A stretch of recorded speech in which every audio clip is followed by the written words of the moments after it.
Hi again, Algebra. This is our new lesson for today. It is Monday. We are going to move on to 7.3, factoring trinomials. I want you to act just like we're in the classroom. I would like for you to take notes while you're watching the video. And this is a great opportunity because you can pause the video at any time in case you're confused or if you're lagging behind with the notes. I'm going to try and keep these videos a little bit on the shorter end just because I don't want you guys to have to sit through like a 20-minute video.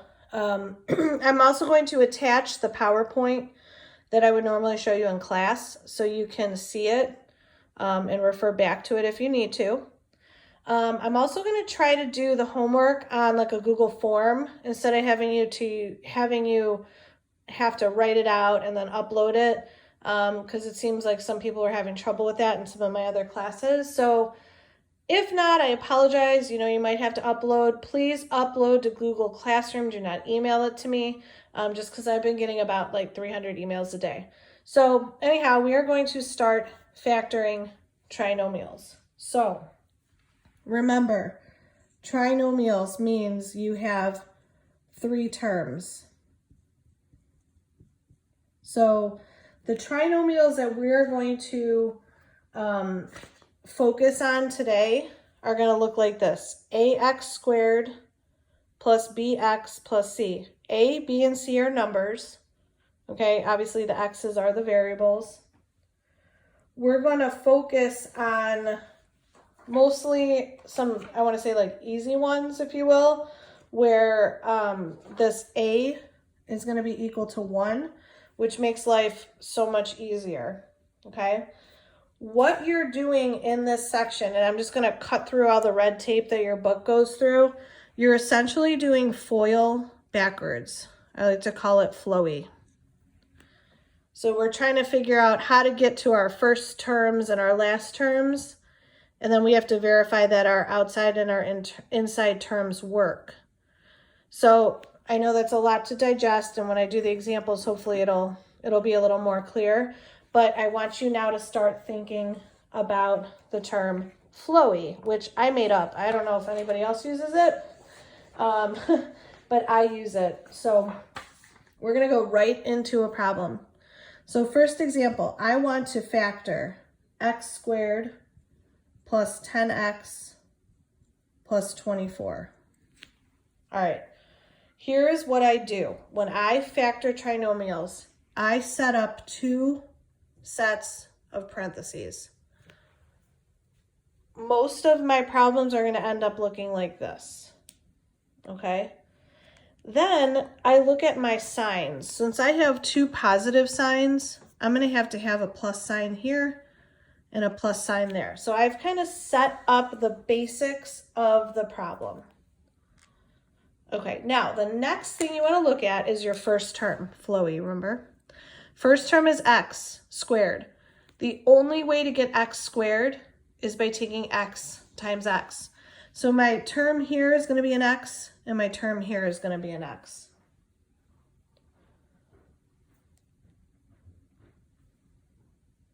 Okay. Now the next part gets a little bit complicated. Okay, so we took care of flowy, we took care of in the flowy. Now we got to look at our last term. Our last term is 24. There are multiple ways to come up with 24, right?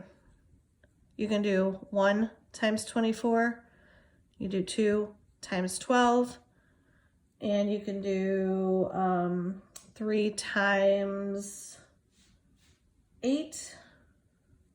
What else am I missing? Oh, 4 times 6. Okay. What we have to get to is we have to make sure our middle term is equal to 10.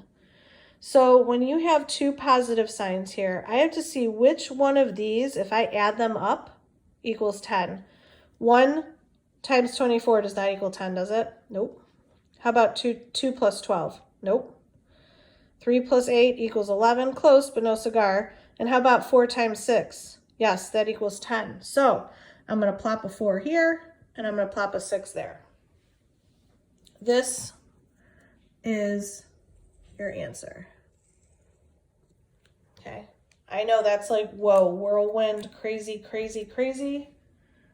But that's essentially how you do it. Now, if you want to double check or you're kind of confused, did I do it right? I don't know. What you can do is check by using FOIL. Okay, and if we go way back, remember how I said how important this chapter 6 was? If we go way back to chapter 6 and I do FOIL, x times x is my first term. Outside is x times 6, which is 6x. Inside is 4 times x, which is 4x. And then 4 times 6 is 24. And then if we combine our like terms, we get x squared plus 10x plus 24. Is that what we started off with? Yep. So this is the correct answer to the problem. Okay, so when you have two positive numbers or two positive signs within this trinomial, it's really easy. There's no guesswork. You can just plug the pluses in here, the positives, and figure out what your last term is going to be. Okay? All right, let's do another couple examples like this. All right, if I have x squared plus 7x plus 12. Again, my signs are positive and positive. That makes life so easy. I'm going to set myself up with my two sets of parentheses. Always do that. Always start off with that, okay? I'm going to plot my plus signs in there. And let's go through the flowy ritual again. To get firsts, the only way to get that first term of x squared is x times x. Okay, now to get 12, again, there's a couple methods. 1 times 12, 2 times 6, 3 times 4. You have to ask yourself, which one of these, when I add them together, come up with 7? So 1 plus 12 is 13, that's not it. 2 plus 6 is 8, that's not it. 3 plus 4 is 7, that's what we're going to use. We're going to plug 3 in, and we're going to plug 4 in. Again, you can check your work by doing FOIL, okay? But this is your answer. That's your answer.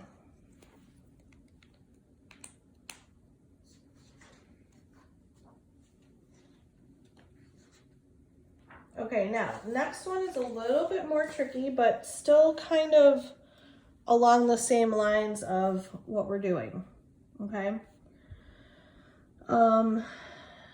Let's see here. If we have x squared minus 8x plus 15. Okay, now notice, this is a little more tricky because we have a negative sign for our middle and a positive sign for our end. So we really have to think about integer rules, okay? As always, I'm going to set up my two parentheses. Now I got to worry about the signs.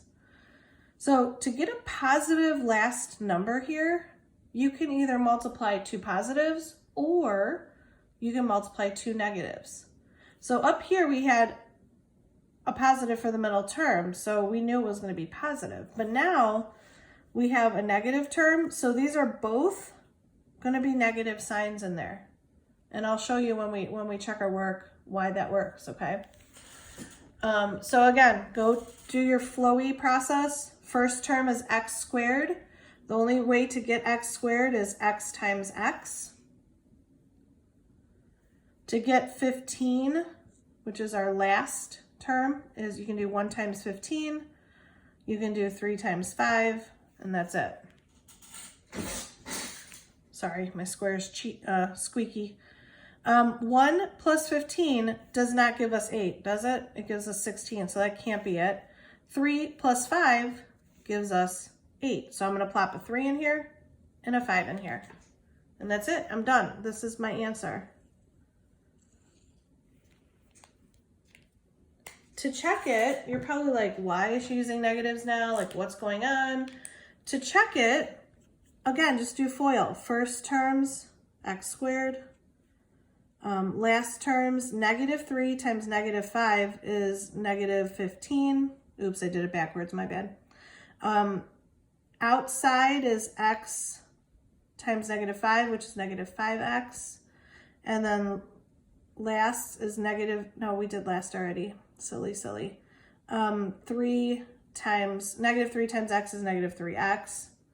So I'm going to combine these guys. They're like terms, and I get x squared minus 8x minus 15. That's what I started off with up here, so I know I did my factoring correctly.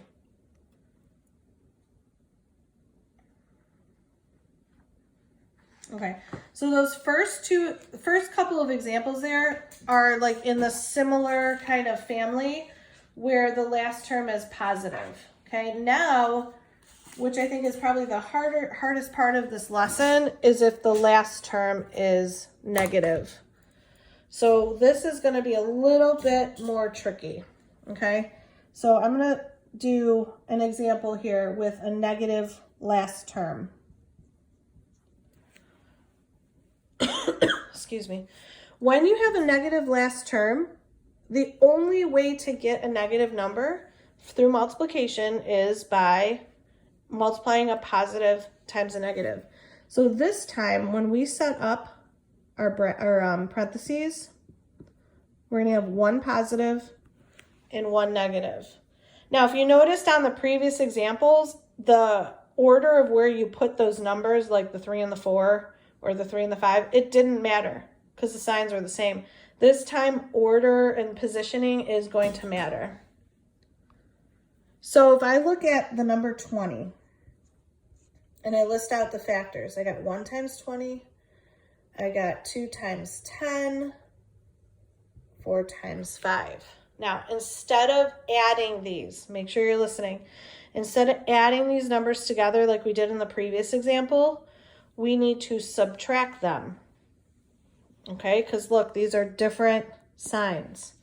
So if we subtract them and we get the term in the middle, which by the way is an imaginary 1, those are the numbers we want to choose. So 1 times 20, or 20 minus 1 is 19. That's not going to work. 10 minus 2 is 8. That's not going to work. Oh, 5 minus 4, that's 1. That's the one we want to choose. Now, we have to be careful where we position the numbers.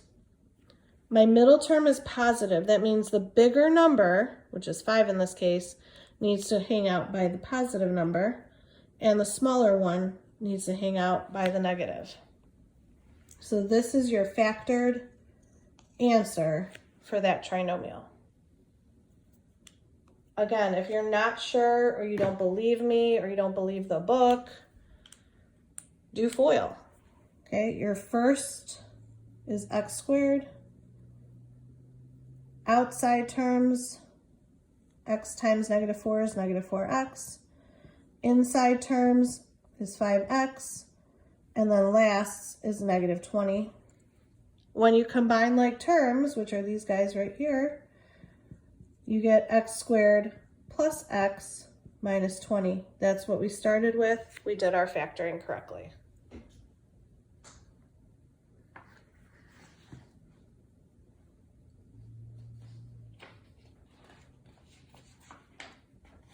Let me find another one kind of like this so we can wrap it up where we have a negative last number. Let's do this one here. Hopefully I can fit it. Let's factor x squared minus 3x minus 18. Okay, I'm going to switch markers so we know it's a different problem.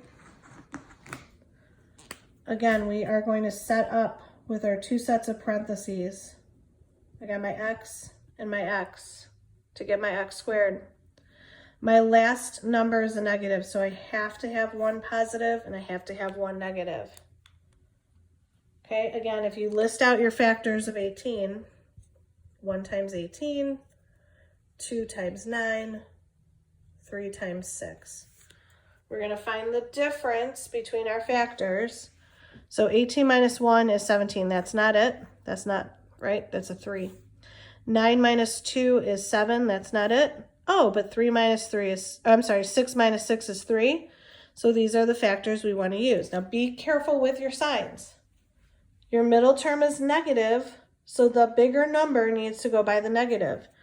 So I'm going to put my 3 here and my 6 there. Again, you can always use FOIL to kind of figure it out, make sure you did it correctly. I would suggest highly with each of these that you're using FOIL to double check your work. Okay. Very last thing I'm going to mention, there are some times where trinomials can't be factored. And if nothing works, you know, and you've exhausted all the options and all the different factors, then you literally can write non-factorable as your answer. Okay, we're going to find that a little bit later on throughout this chapter. We're going to have some non-factorable stuff. Okay. Like I said in the previous video you watched today, if you have any questions, please contact me, set up a Zoom conference, you know, email me, whatever it takes. There's all kinds of resources out there. I know it's not the best answer, but in our situation, you know, we might have to reach out to Khan Academy. We might have to reach out to some Google or YouTube videos. But like I said, I am here. I'm here all day. I'm willing to drop everything and do a Zoom conference if you need it. You guys just need to ask. Okay. I will see you guys Wednesday, both with new assignments and also on our Zoom at 1:40. So make sure you join in on that. And like I said, I think at the beginning of the video, I'm going to try to do this homework on Google Forms. I'm not sure yet, but look for the homework assignment as well that goes along with this. All right. Have a great day. We'll talk to you guys soon.